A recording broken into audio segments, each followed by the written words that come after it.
Actually গতকালকে সন্ধ্যার দিকে আমাদের কাছে একটা ইনফরমেশন আছে। আমাদের থানা এলাকা গান্ধী স্কুল চত্বরে একটা গ্রুপ তারা ইলিগালি ব্রাউন সুগার সেল করছে। এই খবরের ভিত্তিতে আমরা এখান থেকে অফিসারের টিম তৈরি করে আমরা ওখানে পাঠাই।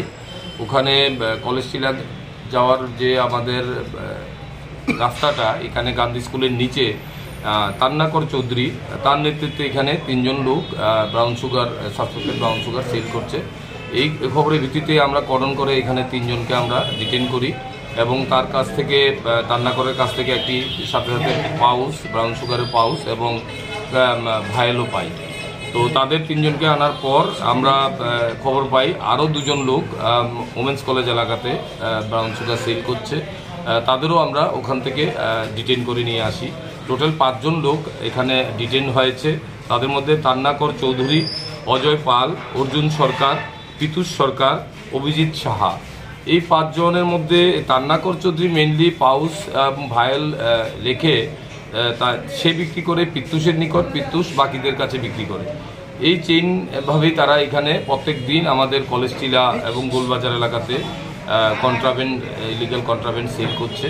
তো তাদের তল্লাশি করার পর আমরা যে ভায়েল এবং পাউচ যে সাসপেক্টেড ব্রাউন সুগার ওয়েট করার পর দেখতে পাই এতে মোট 14 গ্রাম ব্রাউন সুগার মজুদ আছে।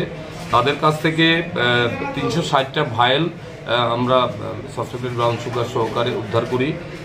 মোটরসাইকেল 2টো, একটি স্কুটি, ক্যাশ রুপিস পাই 25,600 টাকা, 5টা মোবাইল ফোন।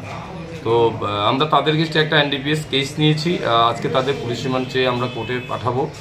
আমরা দেখব এদের মধ্যে আর কেউ জড়িত আছে কিনা, এটা আমরা দেখব।